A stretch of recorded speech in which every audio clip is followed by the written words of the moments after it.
কোন সুদখোর পৃথিবীতে দীর্ঘ সময়ের জন্য টিকে থাকে না।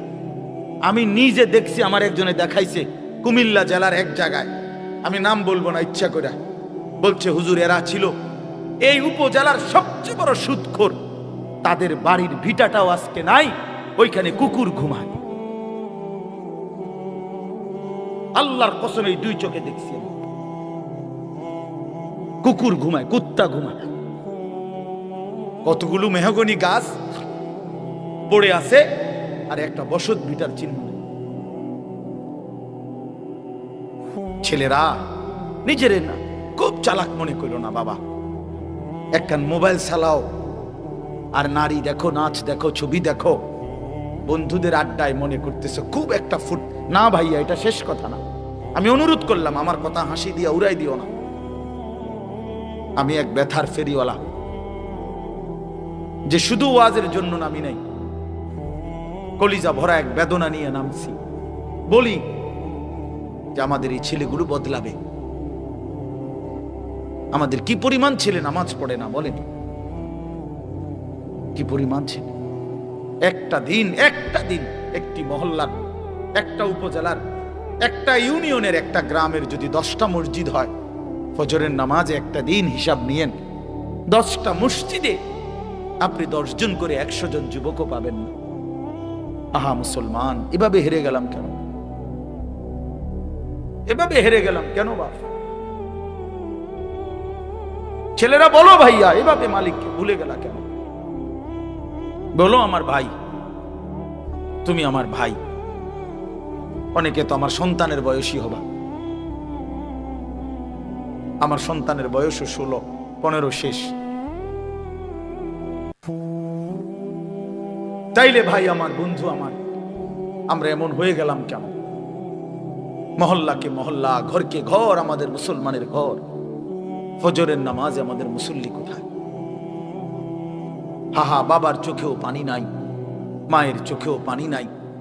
আপন মা বাবা জীবিত, অথচ সন্তান নামাজ পড়ে না। মা বাবার কোনো আফসোস বলতে এক ফোঁটা চোখের পানিও ফেলে না। আহা, আমার ছেলের কি হবে, আমার সন্তানের কি হবে?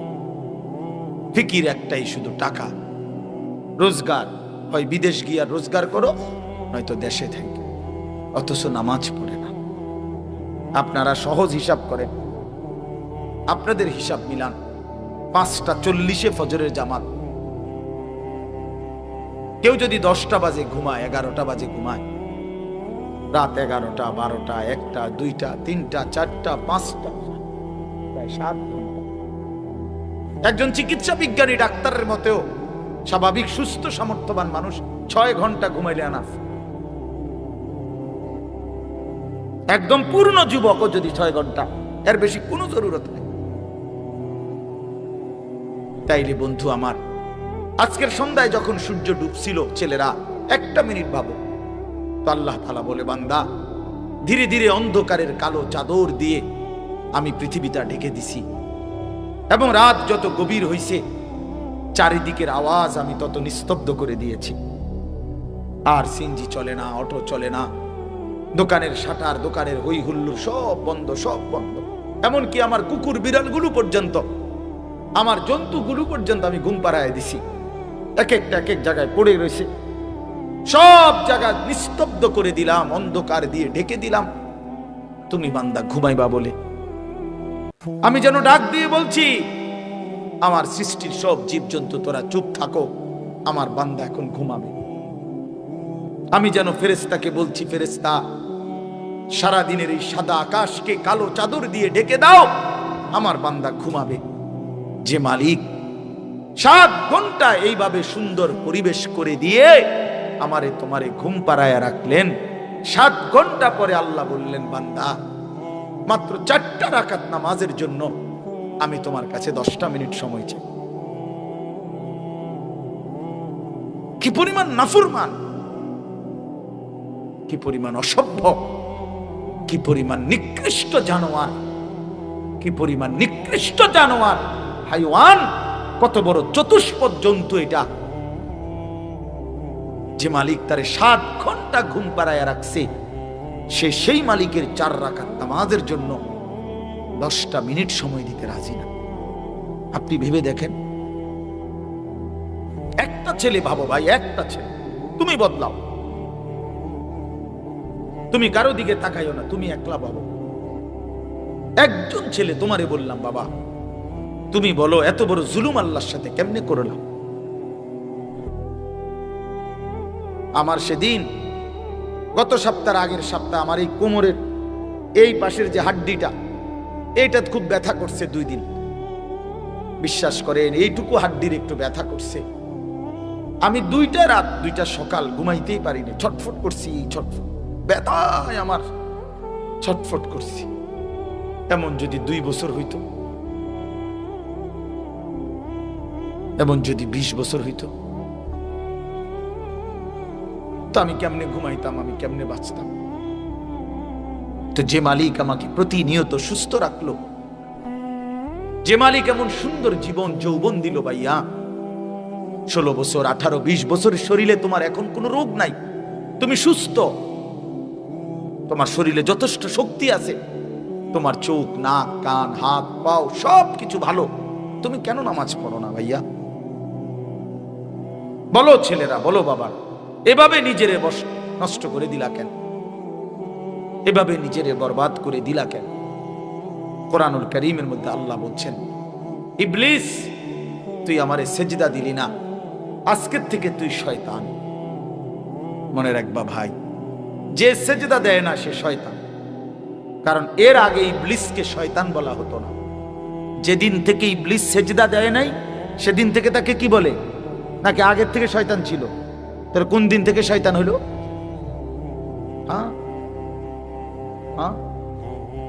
যেদিন থেকে সেজদা দেয় নাই, সেদিন থেকে আল্লাহ বলল, ইবলিস আজকের থেকে তুমি রাজিম, ফাখরুজ ফা ইন্নাকা রাজিম, তুই অভিশপ্ত, বের হ। ওয়া ইন্না আলাইকা লানাতা ইলা ইয়াউমিদ্দিন, আল্লাহ বললেন, ইবলিস আজকের থেকে কিয়ামত পর্যন্ত সেজদা দিলি না, তোর উপরে আমি আল্লাহর লানত। একটা ছেলে বুঝো ভাইয়া, তোর উপরে আল্লাহর লানত। এজন্য যার কপালে সেজদা নাই, তোর উপরে আল্লাহর লানত। মনে রাখিস বেটা, তোর উপরে খোদার গজব, আল্লাহর লানত, আল্লাহর লানত তোর উপরে। ভাত খাস বেটা, ঘুম যাস, খাবার আর ঘুম, পেশাব পায়খানা এগুলো কুত্তারও পূরণ হয়, কুত্তাও খায়। দেখ বেটা গিয়া, কুত্তাও খায়, কুত্তাও ঘুমায় বেটা, কুত্তাও পেশাব পায়খানা করে, কুত্তারও যৌন চাহিদা পূরণ হয়। এই জন্য কুকুরেরও বাচ্চা কাচ্চা হয়। কথা কয় না? তাহলে কি বোঝা গেল? কুকুরেরও যৌন চাহিদা কি হয়, নাহলে কুত্তার ছাও হয় কেমনে? বলেন। তুমি মনে করছো নারী ছবি, মোবাইলের অশ্লীল দৃশ্য তোমার শাহওয়াত পূরণ হইতেছে, তোমার মনের অশ্লীল কামনা পূরণ হইতেছে, তুমি বড় লাভবান, তুমি বড় বুদ্ধিমান। হ্যাঁ হ্যাঁ, চুল ফিরাও বারবার পিছনের দিকে, আর সিবা একটা প্যান্ট ভিন্দা ভাঁটা হাঁটো। সিবা প্যান্ট মনে রাখবা, গোলামের প্যান্ট, এটা ঐতিহাসিক তথ্য। কৃতদাসের প্যান্ট হলো কৃতদাসের পোশাক, মানে কৃতদাস বুঝেন, গোলাম, গোলামের পোশাক, এই সিবা প্যান্ট। আফ্রিকান, এটা ঐতিহাসিক কথা হলো, আফ্রিকান কৃতদাস গোলাম যাদেরকে দিয়ে কাজ করাইতো, তাদেরকে দিয়ে পূর্ব যুগে এই চিকন চিফা প্যান্ট পরাইতো, যাতে করে কাজে ফাঁকি দিতে না পারে, বসতে না পারে, যেন মুতনের লাইগাও নিচে বইতে না আরে, খারাইয়া মতে যেত। হ্যাঁ হ্যাঁ, সত্যি কথা বুঝছেন মৌলানা সাহেব? এই চিফা প্যান্ট হলো কৃতদাসের প্যান্ট, গোলামের প্যান্ট। বেঈমান তোমারে বলছি এটা ফ্যাশন, হ্যাঁ তুমি বোধাই ফ্যাশন মনে করে দিছো দৌড়, বেওকুফ কোথাকার। একটাবার জিজ্ঞাসা করলে না কোনো আলেম রে যে আমি মুসলমান, আমি কেন গোলামের পোশাক পরবো? এই জন্য ভাইয়া আমার, বন্ধু আমার, আমি খোলামেলা বললাম, আমি হয়তো একটু শক্ত বললাম, আমি তোমার মনে করাই দিলাম, আমি তোমার বিবেক নাড়াইতে চাইলাম, এই জন্য স্পষ্ট বললাম। কোন মুসলমান সুস্থ স্বাভাবিক মানুষ আমার ভাই, এক ফোঁটা ঈমান যার কলিজার মধ্যে আছে, সে নামাজ না পড়ে থাকতে পারে না। আমার শায়েখ আল্লামা মুফতি মুশতাকুর নবী সাহেব বলে, মুমিন ফজরের নামাজ ছাড়তেই পারে না, মুনাফিক ফজরের নামাজ পড়তেই পারে না। না না, কথা পুরোটা কইয়া কর, আপনি ঠিক কই না উদা, পুরোটা কথা কর যে মুমিন ফজরের নামাজ না পড়ে থাকতে পারে না। কোন তো মুনাফিক ফজরের নামাজ পড়তেই পারে। বলেন কি বলছি?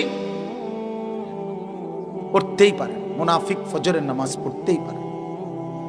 রাসূলুল্লাহ সাল্লাল্লাহু আলাইহি ওয়াসাল্লাম বলেন, ফজরের নামাজ মুমিনের নামাজ। ফজরের নামাজ কার নামাজ? মুমিনের। নবীজি সাল্লাল্লাহু আলাইহি ওয়াসাল্লাম বলেন, এশার নামাজ এবং ফজরের নামাজ, এই দুই নামাজ যারা মুনাফিক তাদের জন্য পড়া খুবই কঠিন। সরাসরি হাদিস, আসকাল আসকাল, সবচেয়ে ভারী, সবচেয়ে ভারী।